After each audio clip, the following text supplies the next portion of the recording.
Muslim rahimahullah ta'ala wa nafa'ana bihi wa bi ulumi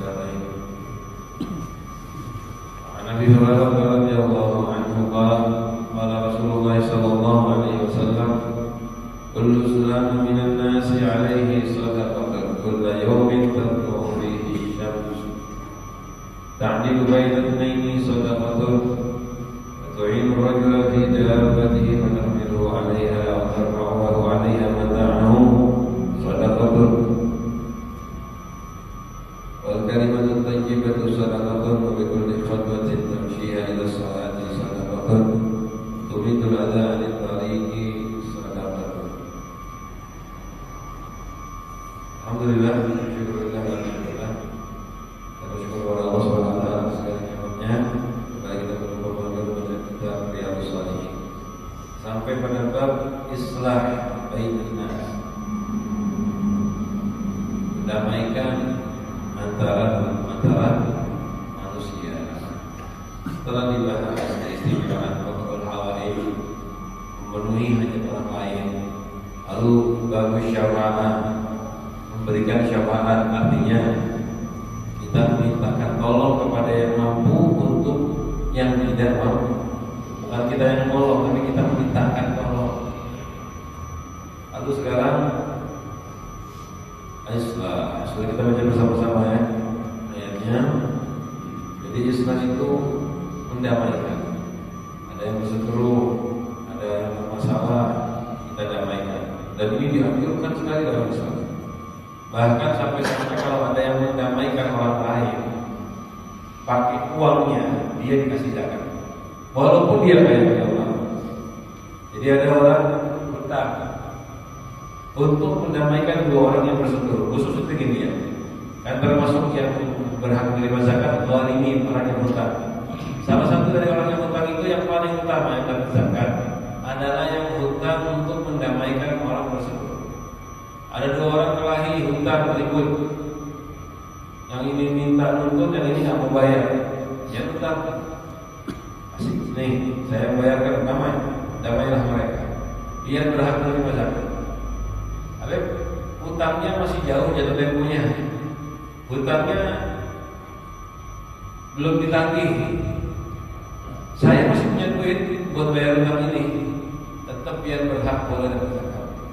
Karena ini hutangnya untuk daful khusumah, untuk mendamaikan, menghilangkan kelahi.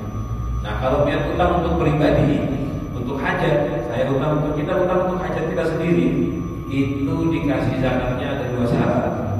Pakai syarat repot. Satu, sudah jatuh tempo. Dua, nggak mampu bayar baru dikasih. Kalau yang hutang untuk mendamaikan, walaupun dia mampu bayar, nggak apa-apa dikasih zakat. Sampai seperti itu. Apa perhatian agama kepada orang yang mendamaikan. Hadis pertama riwayat dari Abu Hurairah radhiyallahu anhu. Ini isi hadisnya banyak ya. Namun salah satunya adalah tentang mendamaikan. Nabi SAW bersabda, kullu sulama minan nas, setiap sulama sendi manusia. Ulang kita dari mana sendinya yang nyambung, jumlahnya ada 360 kata ulama. Alaihi sadaqah, harus disedekahi.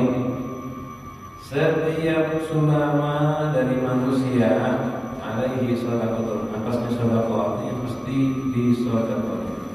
Kapan sedekahnya? Kullu yaumin, setiap hari tatlu'u fihi syamsu, terbit di dalam hari tersebut matahari.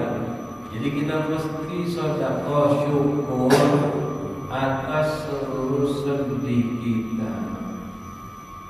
Kapan? Setiap hari. Jadi berapa kali kita sehari sedekah?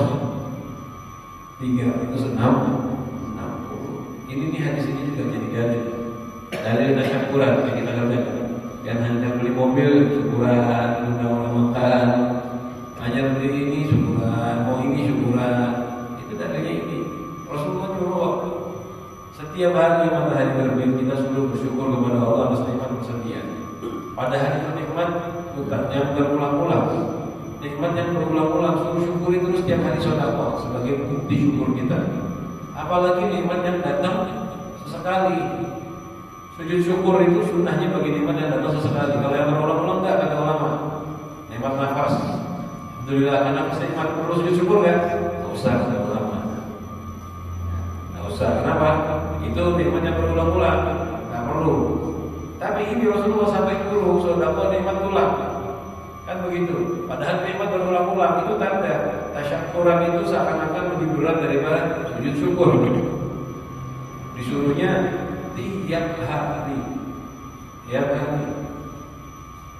karena timbul pemahaman agak berat di sini kan. Orang ketika dibilang hadisnya sahih dari Muslim ya, oleh bangsa Malaysia wa thalathmi'a mafsal, manusia itu diciptakan di 360 sendi. Akhirnya kalau dengar hadis ini, satu hadis sholat 360 kali, rasa susah kan? Gampang apa sulit cari sholat 360 kali? Kalau sedekah pikirannya kita ngasih duit ya mungkin agak berat. 1.000 rupiah aja jadi 360.000. Yang dimaksud sedekah di sini dijelaskan oleh Rasulullah SAW, bukan cuma ngasih uang. Satu, ta'dilu baina itsnaini shadaqatun. Ta'dilu baina itsnaini. Kamu takdir di sini artinya mendamaikan. Ta'dilu ay tuslihu baina itsnaini, tuslihu bi'adli. Mendamaikan di antara dua orang dengan adil, itu terhitung sedekah. Jadi ta'dilu baina itsnaini ay tuslihu bi'adli. Kamu mendamaikan dengan adil. Baina itsnaini, di antara dua orang yang berseteru, dua orang yang bermusuhan, sedekah itu sedekah. Ini yang sesuai dengan bab yang kita bahas. Ini salah satu sedekah yang paling baik, sedekah yang sangat hebat, mendamaikan dua orang yang kelahi. Oh, ini sulit kan? Kadang-kadang ini kita di dalam masalah. Kalau teman-teman seandainya kamu memanfaatkan seluruh yang ada di bumi, ma'alaf baina qulubihim, kalian akan menyatukan di antara hati mereka. Karena menyatukan hati manusia itu kadang-kadang lebih susah. Mau bayar sedikit apapun susah orang damai. Misalkan kita lihat kadang-kadang di persidangan begitu. Sidang sampai yang satu rela menghabiskan hartanya hanya untuk menuntut menghukum lawannya. Suruh damai kadang-kadang tak mau. Karena memang sulit. Sehingga kalau ada orang bisa mendamaikan dengan adil, itu hal yang besar. Makanya ini salah satu motivasi seseorang untuk menjadi hakim, termasuk yang mendamaikan itu hakim di persidangan. Ini menuntut hakim bisa mengarahkan dengan baik, tanpa paksaan, tanpa tipuan, jadi damai. Wah, pahalanya besar sekali. Khususnya yang berseteru suami istri, didamaikan agar jadi bercerai, bagus. Yang berseteru keluarga, didamaikan agar tidak terjadi peperangan, perpisahan, pahalanya besar. Tapi kalau kebalik, hakimnya malah kesempatan dari untung, malah bikin perseteruan, itu dosanya lebih besar. Ta'dilu baina itsnaini, adil antara dua orang yang berseteru. Ini sedekah, dan ini sedekah yang sangat hebat. Tapi hadirin, diingat-ingat ya, ini bukan berarti kita cari orang yang kelahi, bukan mencari-cari orang yang berseteru. Ini kalau dia tahu dan dimintain tolong, baru kita usahakan apa. Jangan diam-diam. Tadi pagi dengar hadis, jarnya yang mendamaikan orang bermusuhan dapat pahala besar. Cari-cari kabar. Kayak suaminya ada masalah. Datang ke sini, siapa yang punya masalah? Tak usah cari-cari masalahnya orang. Tinggal dosa yang lain itu aja. Nah ini salah satu sedekah yang diperintahkan oleh Rasulullah SAW, mendamaikan dua orang, termasuk mendamaikan anak kecil. Anak halus lahir damaikan. Jangan kayak orang yang selera. Kadang-kadang anak kecil umur 3 umur 5 tahun, 6 tahun lahir, yang tua Pak ambil ayo teruskan. Jangan dosa kayak gitu. Tidak baik kan? Walaupun cuma anak kecil, jangan dibiasakan dari kecil seperti itu. Waktu ini rajul fi dabbatihi fatahmulu 'alaiha. Kamu menolong laki-laki fi dabbatihi pada kendaraannya, dabah, kendaraannya dia. Dulu yang maksudnya makanya, kudanya. Fatahmiluhu 'alaiha, maka kamu angkat laki-laki tersebut atau orang tersebut 'alaiha, naik ke atas kendaraannya. Maksudnya gini, ada orang mau naik kuda nggak gampang, harus loncat, naik onta. Nah, kita bantu dia untuk naik onta. Pertama, dengan memegang orangnya, diangkat dibantu naik, atau kita rasa para ulama dengan memegangi ontanya atau kudanya. Karena kudanya goyang-goyang, dia megangi kudanya sedikitnya loncat, dapat pahala. Dapat pahalanya. Jadi kita pegang orangnya, dinaikkan, atau kita pegang kendaraannya biar orang bisa naik. Atau tanfa'ulahu 'alaiha mata'ahu, atau kamu angkatkan bagi orang tersebut barangnya. Orang bisa bawa barang berat, mau naik kuda kan susah.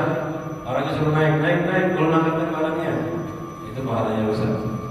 Sedekah itu sedekah. Ini mata'ahu barang-barang.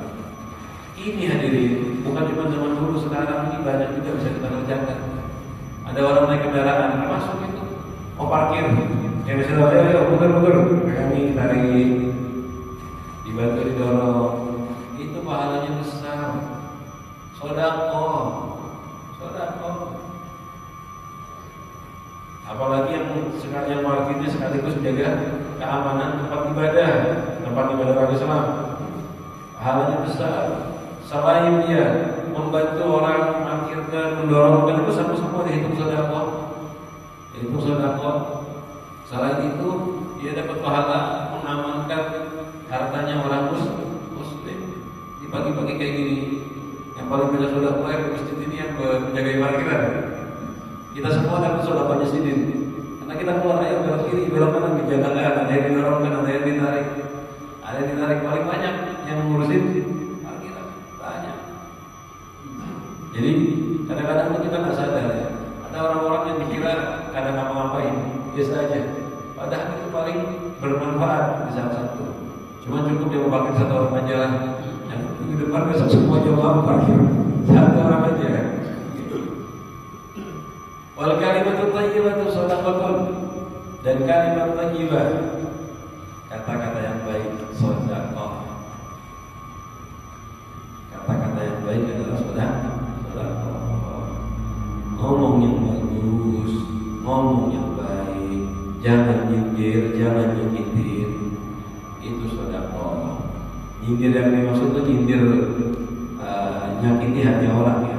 Kalau ulama nyindir bab ilmu, hadirin, jangan melakukan ini ya, haram. Nyindir bisa, itu nasihat namanya. Tapi jangan terang-terangan menyebut nama dan nyakiti. Ngomong kata-kata yang bagus. Kata-kata yang bagus kata ulama, kullu dzikrin aw du'ain li nafsi wal ghaib. Setiap zikir itu kata-kata baik. Doa untuk diri kita sendiri, kata-kata baik. Doa untuk orang lain, kata-kata baik. Salam, kata-kata baik. Amar ma'ruf nahi munkar, kata-kata baik. Ngomong sesuatu yang menyenangkan hati orang lain, itu termasuk kata-kata baik. Bikin hatinya orang senang, itu kata-kata baik. Jadi orang tuh ketika kita ngomong, dia bahagia. Apa kabar dia? Masya Allah, hari ini cerah benar wajahnya. Senang dia dengan pujian kita, kata-kata baik. Yang penting jangan ada dusta, jangan ada haram. Kalau nemenin orang tiba, orangnya senang, haram nggak boleh. Kata-kata baik. Dan kita membantu orang berkata-kata baik dapat pahala juga. Termasuk begini, satu orang mengajar nasihatin, yang ngajar yang ngomong dapat kata-kata baik. Piannya yang dengarkan itu juga. Kalau pian niat membantu orang beramal baik itu pahala. Dikaitkan dengan pengajian. Jangan lupa niat yang banyak. Salah satu niat yang jarang ditegakkan. Ustaz itu kan ngajar, nasihatin. Kalau nasihat bisa bermanfaat ketika ada yang mendengar, kan begitu. Kalau Ustaz nasihat seorang ngomong sama tembok, dapat pahala sih. Tapi dia dapat pahala ketika ada yang mau mendengarkan, niat membantu yang berceramah, yang ngajar agar dapat pahala. Niat membantu terjadinya nasihat amar ma'ruf nahi munkar. Jadi biar datang niat mendengarkan, walaupun dia sudah hafal, walaupun dia sudah tahu, niat membantu berjalannya kalimat thayyibah, dia juga dapat pahalanya. Karena al-mustami' syarikul qail, pendengar itu sama seperti yang membaca, yang dapat bagian dapat bagian pahala seperti yang berbicara. Istima' kepada Al-Quran dapat pahala seperti membaca Al-Quran. Nah, dengarkan nasihat dengan seksama, dengan niat agar terjadi itu tanasuh, dapat pahala. Jadi bukan cuma yang ngomong, yang dengarkan kalau dengan baik dapat pahala. Wabikul bi khatwatin tamsyiha ila shalah, dan setiap dikulli dengan setiap khatwah langkah tamsyiha ila shalah yang kamu langkahkan, tamsyi jalan langkah ila shalah menuju shalat, shadaqah. Jadi rumah biar ke masjid berapa langkah? 100 langkah, yang dapat 100 shadaqah. Ini yang perjalanan dari rumah ke masjidnya jauh, sudah lunas itu 360 kali. Yang jaraknya dari rumah biar ke masjid ini pagi ini misalnya, yang jaraknya 360 langkah atau lebih, lunas. Langsung kan per langkah per langkah 1 shadaqah. Kalau dia 300 langkah, berarti dapat pahala 360 kali shadaqah. Lebih juga, lebih banyak. Tapi perlu kendaraan ke masjid. Kalau naik mobil atau lama sama aja, tinggal dihitung tingkat upayanya, tinggal dihitung tingkat masyaqqahnya. Bisa contoh, orang yang rumahnya jaraknya dari rumah 100 meter ke masjid. Kalau berjalan kaki dapat 200 langkah, bisa satu langkah itu kurang lebih 50 cm. Nah, berarti biar dari 100 meter ke masjid kan kurang lebih berarti 200 langkah bisa. Berkendaraan ada berjalan. Kalau berkendaraan kira-kira dibandingkan sama melangkah berapa, samanya seperti berapa langkah? Ulun kalau berjalan 200, capeknya sekian. Kalau naik kendaraan dari 200 100 meter, capeknya ya kurang lebih seperti 20 langkah. Nah, begitu pahalanya. Paham maksudnya ya? Jadi bisa jarak kita 100 meter, yang nunggu kendaraan. Kalau jalan kan 200 langkah, capek. Tapi kan nunggu kendaraan nggak capek. Nah, kira-kira ini kalau melangkah berapa langkah ini kendaraan ini? Capeknya seperti langkahan berapa langkah? Oh, kayak 20 langkah, kayak 10 langkah, itu dapat capek. Yang jaraknya 2 kilo naik kendaraan, ya begitu sesuai dengan tingkat keletihannya. Cuman Nabi Muhammad ada gurunya Umar ngomong begini, harapannya itu kita dapat pahala. Karena orang langkah yang dijaya itu kan kakinya. Kalau naik kendaraan itu yang dihitung melangkah adalah roda. Kan kendaraan jalannya kan roda. Jadi harapannya itu setiap putaran roda dihitung satu. Ya, kalau kayak gini banyak juga. Satu putarannya roda dihitung satu. Itu harapannya seperti itu. Muhammad ada gurunya buat dia orang istimewa. Walaupun mungkin kayak kita sekarang kenalnya sama muridnya. Karena memang beliau zamannya belum ada media sosial, tapi orang istimewa. Waktu itu ada tarik, yang terakhir itu ada tarik. Amal tayyib itu artinya menghilangkan, buang. Buang ada itu gangguan, sesuatu yang mengganggu orang. Tarik dari jalan itu dihitung sedekah. Yang melihat di jalan ada yang ganggu orang lain, seperti batu, duri, sampah, dibuang sedekah. Kelihatan itu ambil pinggir ada batu di jalan, sedekah. Walaupun mungkin dia kerjanya nyambung membersihkan jalan, kerjanya tugasnya kebersihan, itu diniatin sambil nolong orang lain, dapat pahala sedekah. Dan juga kalau kerja kayak gitu lebihkan kerjanya. Misal tugas kerja 1 jam, ngapain sejam 5 menit? Dia dapat itu 5 menit dari sedekah. Dan ini di sini Rasulullah SAW menjelaskan ada beberapa hal yang kita kerjakan dan dihitung sedekah. Yang pertama, tuslihu bainal mu'min bil adl, islah mendamaikan dua orang di sedekah. Yang kedua, menolong orang saat menaiki kendaraannya atau membawakan barangnya. Sedekah. Yang ketiga, kata-kata yang baik. Sedekah. Ini banyak kata-kata yang baik. Yang keempat, setiap langkah menuju sholat, menuju masjid sedekah. Yang kelima, membuang gangguan dari jalan, yaitu ini kita coba bisa dengan hal ini praktekkan. Memang ini hadisnya dasarnya menunjukkan bahwa setiap kita wajib disedekah. Itu tujuan hadis utamanya, makna utamanya. Tetapi salah satu hikmah hadis ini menunjukkan bahwa mendamaikan orang lain itu pahalanya besar. Hadis yang kedua, Ummu Kulthum Uqbah bin Abi Mu'in radhiyallahu anha, qalat, beliau mengatakan, sami'tu Rasulullah sallallahu alaihi wasallam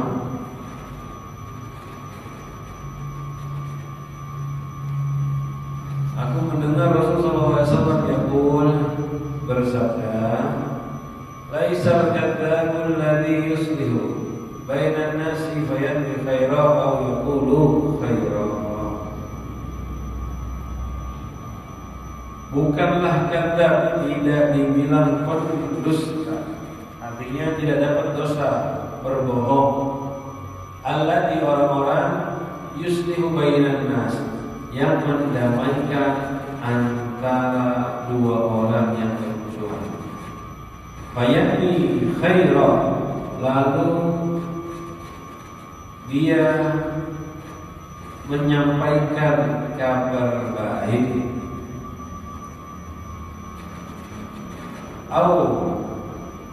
Atau yaqulu khaira, mengatakan kebaikan. Yang nama atau mendapatkan.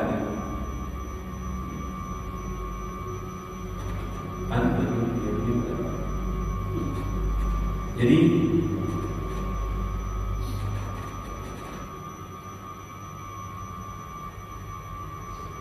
orang yang bohong, orang tidak dihitung perbohongannya dari kasus tadi. Tidak dapat pahala berbohong dari kasus tadi. Tidak dapat dosa berbohong. Saya ulangi, orang tidak dapat dosa berbohong kalau dia bohongnya untuk mendamaikan dua orang yang berselisih. Yang difairah, dia nyampaikan nih kata kawannya, kamu ini berbuat baik, padahal nggak ada omongan itu, dia bohong. Atau dia ngomong kebaikan, lihat berdua nih, masya Allah baik, bagus, sampai damai, ini hebat, nggak dihitung dusta. Ada dua orang kelahi, misalnya. Ini ngalih mana mau disuruh damai baik. Saya datang ke yang A, saya ngomong begini, kalau perhatikan B ini baik dengan sama dia. Kalau di belakang tuh sini ngomong A itu baik orangnya, A itu orangnya bagus sopan. Habis itu saya ngomong di belakang kepada yang B, jarak A itu yang terbaik dan seterusnya. Padahal ada omongan ini, kita bohong. Dosa nggak kita? Kalau bohongnya murni untuk mendamaikan, tidak ada tujuan lain dan nggak ada cara lain kecuali berbohong. Ada cara lain ya. Kalau dinasihatin dia nggak bisa dinasihatin. Baru dustanya tersebut tidak dihitung dosa. Yang dihitung dosa karena tujuannya adalah mendamaikan. Memang kata ulama, kalau bisa nggak usah pakai bohong, pakai kiasan ta'rif. Nggak ngomong bener. B puji pian, nggak ada ngomong begitu. Kelihatannya B ini baik sama B, padahal nggak kelihatannya. Karena itu nggak bohong gitu. Kemungkinan, walaupun kemungkinannya salah.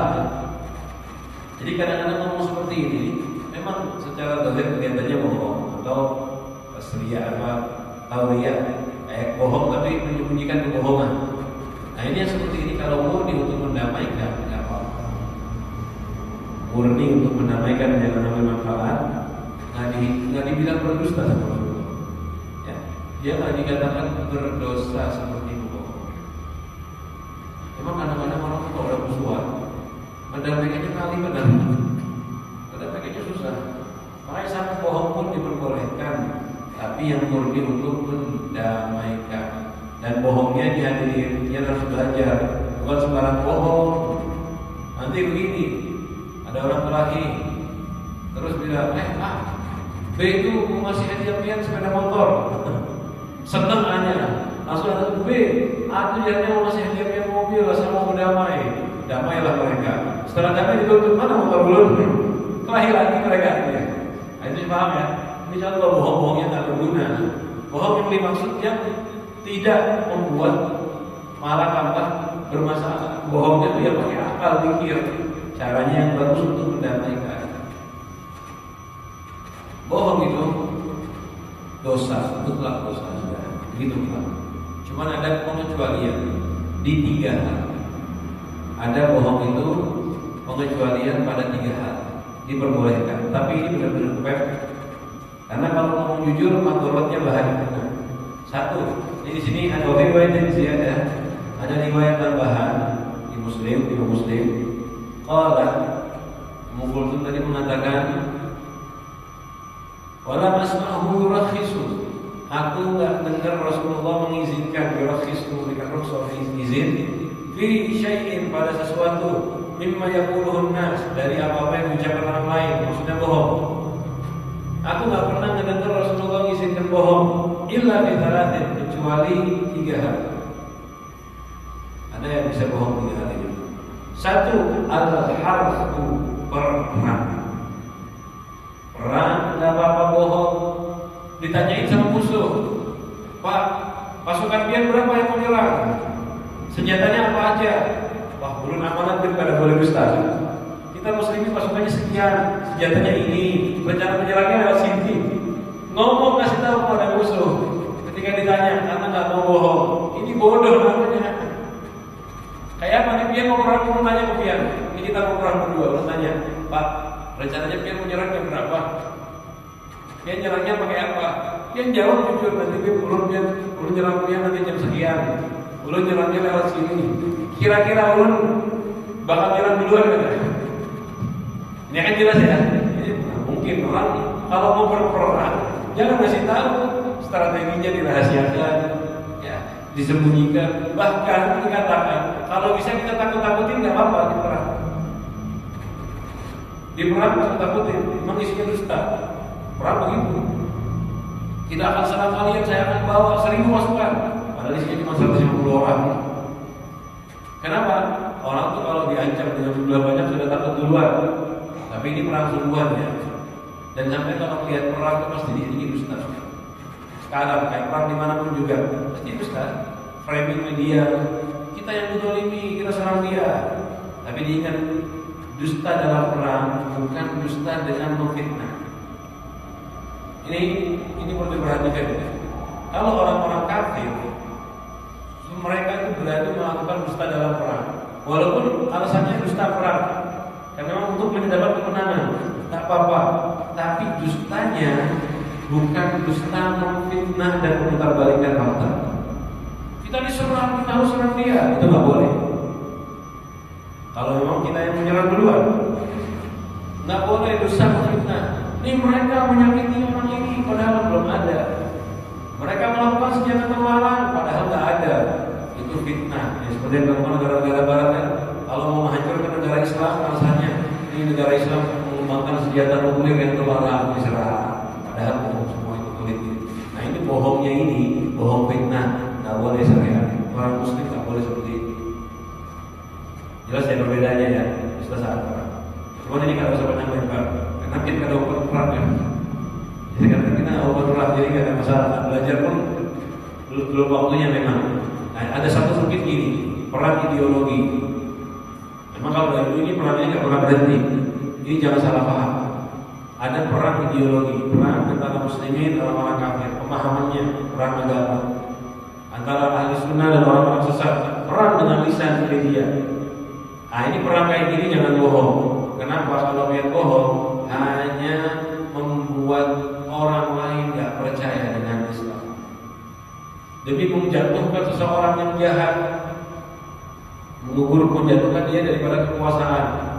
Oh, boleh bohong, karena dari riwayat Rasulullah al-harbu khut'ah, perang itu tipu daya. Jangan, ini bukan perang yang macam ini yang dimaksud. Perang dengan aliran sesat, perang dengan orang yang zalim pakai dusta, hanya menimbulkan orang zalim yang baru, hanya menimbulkan simpati dari orang baik kepada yang zalim, bukan kepada kita yang berbuat baik. Memang harus ada pemahaman ya, ini bagian ini harus dipahami dengan itu. Coba karena kita babnya bukan begitu, kita lewati saja, ringkas saja. Jadi satu yang boleh berdusta perang, tapi bukan sembarang dusta ya. Yang kedua, al-islah bainan nas, mendamaikan antara dua orang yang berseteru. Bisa kita bahas.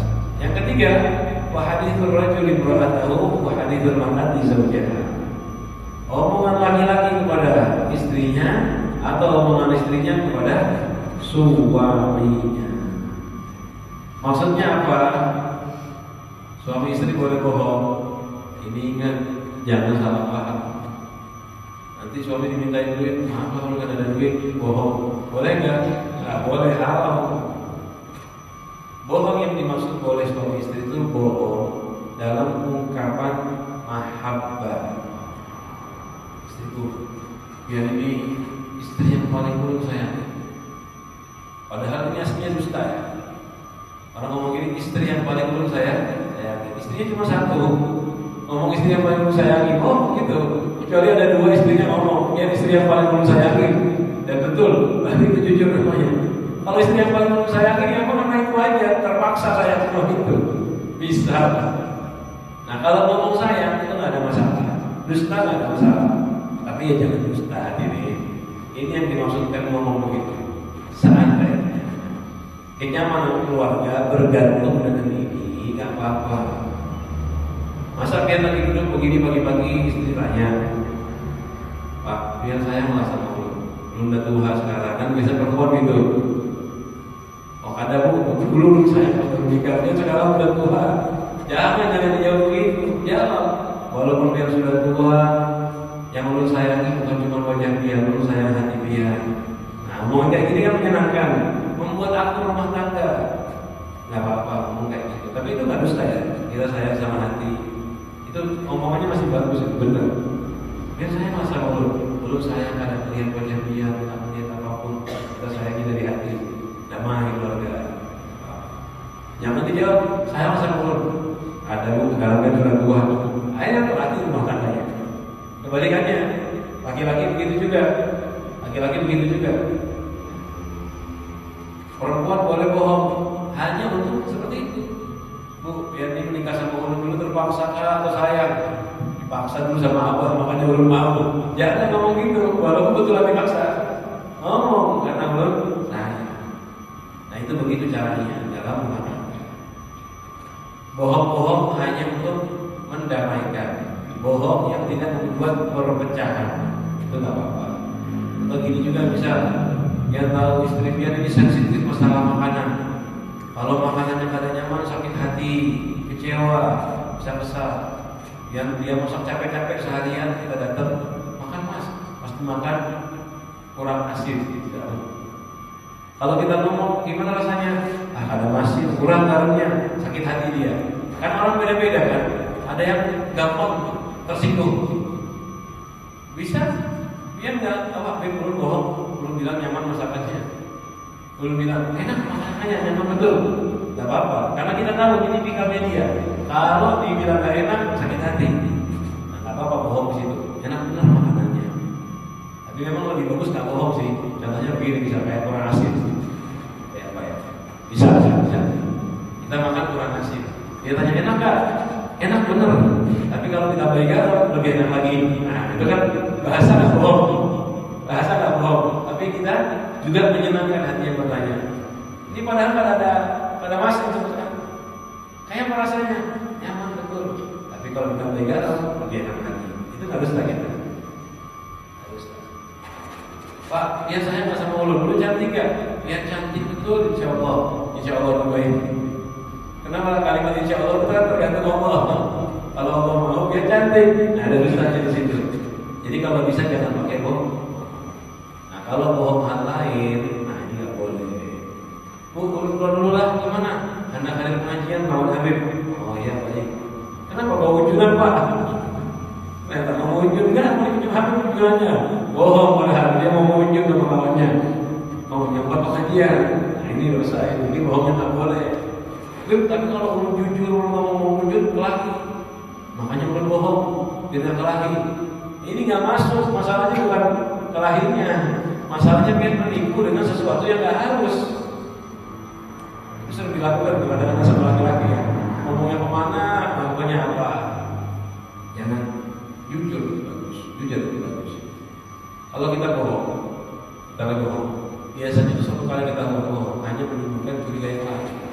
Tapi kalau dia jujur terus, lama-lama dia nggak hilang curiganya karena udah terjaga kejujuran kita. Oh, mau kemana? Mau ngobrol sama teman, mau kesini, nggak ada masalah. Justru dia malah merasa aman, malah merasa pasangan kita tuh merasa aman ketika kita jujur. Terus ada selanjutnya, Aisyah radhiyallahu anha qalat, sami'tu Rasulullah sallallahu alaihi wasallam mendengar Rasulullah sallallahu alaihi wasallam sauta khushumin bil bab. Suara orang yang sedang berseteru di pintu. Jadi Rasulullah di dalam pintu maksudnya mendengarkan suara orang yang lagi ribut. Aliyatan aswatu, yang kencang suara orang ribut tadi. Lagi ribut, kencang suara. Lalu sudah ribut-ribut, salah satunya ada ngomong, "Fa idza ahaduhuma yastawdihul akhara wa yastarfiquhu fi syai'in." Lalu salah satu dari mereka berdua yastawdih itu minta al-wadi'ah. Wadi'ah itu direndahkan, ditawar. Maksudnya dia ini masalahnya bukan di dua orang lagi. Yang satu minta tolongin, kurangin, nanti belum bayar. Maksudnya gitu ya. Yastawdih itu minta dikurangi. Mungkin masalahnya hutang, minta dikurangi hutang. Oh mungkin belum bayar, tapi tolong kurangi. Wa yastarfiquhu, dan minta kelembutan. Nantilah belum bayar besok. Ada kayak gitunya bisa. Nah yang satu tidak boleh merendah.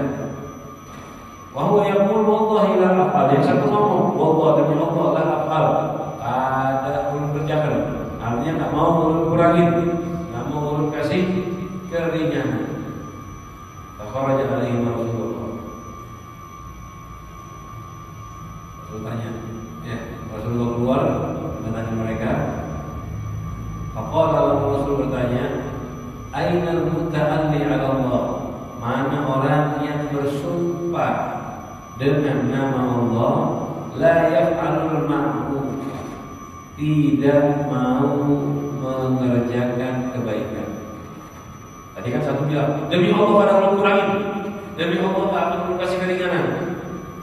Dia nggak mau nolong tapi pakai sumpah. Ditanya, mana dia? Faqala, lalu orang menjawab, ana ya Rasulullah. Saya ya Rasulullah. Setelah dia melapor, saya ya Rasulullah. Rasulullah ngomong, faqala falahu ayyu dzalika. Akhirnya orang tersebut ketika ditanya siapa yang sumpah nggak mau melakukan kebaikan, ya ulun ya Rasulullah. Rasulullah cuma ngomong gitu, dia langsung sadar, dia langsung malu. Ulun ya Rasulullah, dia sumpah nggak mau kebaikan ya Rasulullah. Sekarang ulun tobat. Falahu, bagi saudara saya tadi, ayyu dzalika ahab, apa yang dia mau. Aku ulun kurangin utangnya, bayarnya semampunya, atau dikasih minhal, ditunda bayarnya. Harusnya besok bayar, bisa harusnya hari ini bayar, terserah semampunya dia. Ya. Sampai seperti itu perhatiannya Nabi Muhammad SAW. Tapi Rasulullah ingat di hadis ini Rasulullah nggak macam. Ayo kurangi utangnya ini, enggak. Ayo awas kebiasaannya kalau ada berdamai. Nah, Rasulullah nggak kayak gitu. Karena Rasulullah tahu memang haknya dia. Ini duitnya dia harus dibayar. Tapi Rasulullah hanya memberikan isyarat saja. Impian kalau mau mendamaikan orang lain, lihat caranya yang benar. Jangan mendamaikan secara paksa. Sama sekarang ini kan begini, damai. Ini disuruh damai karena mau damai, dasar kurang ajar. Bukan dulu damai itu pian ikut kelahi namanya. Kalau mendamaikan orang lain, bayar Pak hutangnya. Pak, kalau bisa diringankan. Enggak, bukan mau ngurangin. Ya sudah, memang haknya dia kok. Dia hutangnya dia harus bayar memang. Kalau dia nggak mau ngasih keringanan, nggak mau ngasih kurang, itu haknya dia yang punya duit. Jangan yang punya duit, oh ini pelit banget ini hutangnya nggak mau mengurangi, dicaci, dimaki. Dia bukan mendamaikan tanpa ada berdosa. Ini seperti yang sering terjadi zaman sekarang di media sosial kan, kerjanya menghujat, bukan mendamaikan tapi menghujat dua orang yang tersebut. Itu hanya tanpa menambah dosa. Terakhir, kita baca hadis yang panjang dengan ringkas. Nabi Abbas Sa'ad bin Sa'ad As-Sa'idi radhiyallahu anhu Rasulullah sallallahu alaihi wasallam anna bani Amr bin Auf kana bainahum syarr. Rasulullah sallallahu alaihi wasallam menceritakan sampai kabar kepada beliau bahwa Bani Amr bin Auf dan Bani Amr bin Auf itu bermasalah. Di antara mereka ada syarrun, ada masalah. Jadi Bani Auf saat itu bin Malik bin Aus dari Aus ya, itu ada masalah, ada keributan. Fakharaja Rasulullah SAW yuslihu bainahum bi munasinah. Lalu keluarlah Rasulullah SAW untuk islah, mendamaikan mereka di unasin bersama orang-orang. Jadi Rasulullah dengan beberapa orang mendatangi Bani Amr bin Auf bin Malik bin Aus untuk mendamaikan mereka. Rasulullah tak pernah pergi dari masjid meninggalkan sholat berjamaah. Tapi sampai keluar sampai pulang terlambat sholat berjamaah di masjidnya. Kenapa? Mendamaikan tadi tersebut yang sedang bermasalah. Fahu bisa Rasulullah, maka tertahannya Rasulullah di situ. Lambat, tak bisa pulang karena sibuk mendamaikan. Hatta sholat sampai datang waktu sholat. Sebetulnya poin babnya yang ini saja bagian ini sudah. Ini poin babnya bagian ini. Yang wajibnya cuma kisah tambahan kan. Jadi yang di sini jelaskan sampai Rasulullah terlambat pulang untuk sholat berjamaah. Padahal sholat berjamaah tidak tinggal bersama Rasulullah. Makanya sampai kita tuh ada yang mengatakan fardu ain yang sebagai ulama ayat 2 sholat berjamaah. Walaupun maknanya fardu kifayah. Kenapa? Rasulullah jaga, tapi ini demi mendamaikan sampai terlambat pulang. Wajah Bilal bin Abi Bakar, datang Sayyidina Bilal kepada Sayyidina Abu Bakar. Ini di Masjid Nabawi di Madinah. Rasulullah di luar. Faqala ya Abu Bakar, kata Rasulullah qad bisa. Ya Rasulullah, wahai Abu Bakar, Rasulullah terlambat di sana. Wahanatis shalah, dan sudah dekat waktu sholat. Fahal laka atahum nas, mau tidak aku menjadi imam? Karena memang Sayyidina Abu Bakar pernah disyaratkan menjadi imam oleh Rasulullah SAW. Makanya sahabat pas Rasulullah nggak ada, mintanya ke Sayyidina Abu Bakar lagi, nggak minta ke yang lain. Karena yang pernah diperintahkan menjadi imam Sayyidina Abu Bakar. Qala na'am dicinta, Abu Bakar bilang na'am, ya kalau kamu mau. Kamu bilang sholat, lalu bilang Abu Bakar dan Abu Bakar mengkabarkan nas. Maju Abu Bakar takbir dan orang pun takbir menjadi makmum. Udah sholat, tiba-tiba di tengah sholat datang Nabi Muhammad SAW. Wajah Rasulullah SAW yamshi bis sufuh. Datanglah Nabi Muhammad SAW di sof sholat. Nah dalam riwayat itu Rasulullah datangnya melewati sof dan maju ke sof awal. Jadi maju ke sof awal. Kalau kita nggak usah kayak gitu ya. Ini Nabi Muhammad ada aturan tersendiri dari Allah Subhanahu Wa Taala. Kita datang ya di mana kita sampai di situ sofnya kita. Jadi Muhammad maju ke sof untuk ke sof awal dekat Sayyidina Abu Bakar depan. Ketika Rasulullah sudah sampai di belakangnya Sayyidina Abu Bakar, sholat Rasulullah di mana? Hatta qama fi shaff sampai Rasulullah berdiri jadi makmum. Fa akhadha an-nasu fi tasbih. Akhirnya orang-orang melakukan tasbih, tepuk tangan.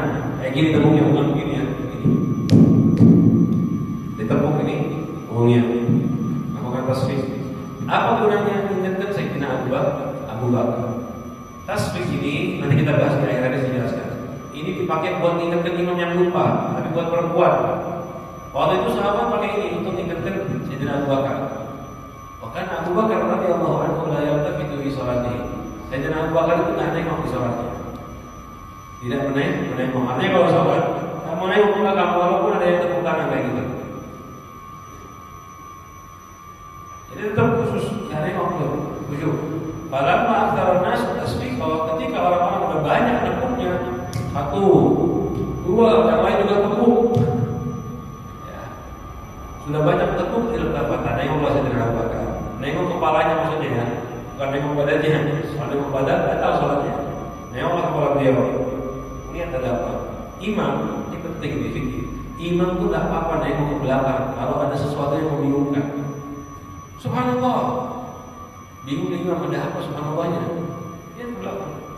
Oh bangun. Nggak batal ya, nengok kepala aja tadi ya. Dada tetap menghadap kiblat. Ada sesuatu perlu melihat ke belakang, lihat tidak apa-apa. Tapi yang hajat, betul-betul hajat. Makanya Abu Bakar begitu. Ada suara tepuk, nggak nengok. Sudah ada beberapa kali tepukan, menengok masih dengan Abu Bakar. Kalau ada sesuatu, ketika dia nengok, ada Rasulullah di belakangnya beliau. Ada Rasulullah SAW. Ternyata ada Rasulullah bersama beliau. Fa'asyara ilaihi Rasulullah. Lalu Rasulullah masih isyarat. Isyarat Rasulullah apa? Teruskan kamu jadi imam, jangan mundur. Arafa Abu Bakar radhiyallahu anhu yad'u hamdalillah. Anak-anak salat, Abu Bakar terima kasih Allah, alhamdulillah. Tak batal ya salat kayak gini.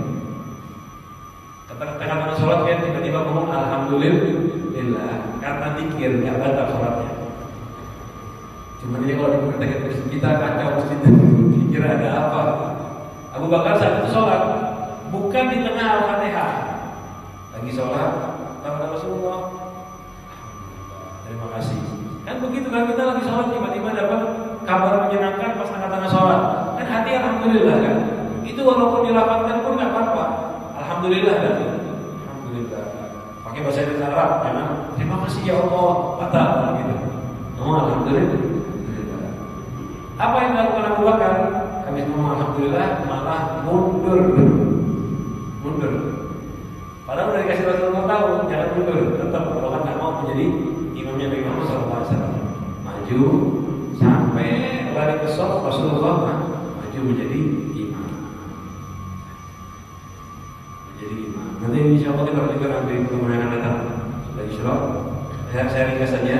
Majulah Abu Rasulullah menjadi imam. Setelah selesai sholat, Rasulullah tanya kepada orang-orang, kenapa kalian melakukan tasbih tepuk tangan? Tasbih itu untuk perempuan sebenarnya Rasulullah. Orang yang ada sesuatu di dalam sholat perlu diingatkan, cukup ngomong lafaz subhanallah. Cukup mengucapkan lafaz subhanallah, nggak usah tertepuk. Jadi kalau laki-laki ngomong subhanallah. Nah ini yang dipakai di fikih kita sampai sekarang. Kalau perempuan diingatkan imam tepuk karenanya. Kalau laki-laki ngomong subhanallah. Jadi insya Allah lanjutnya kita akan datang. Mudah-mudahan kita baca bisa bermanfaat.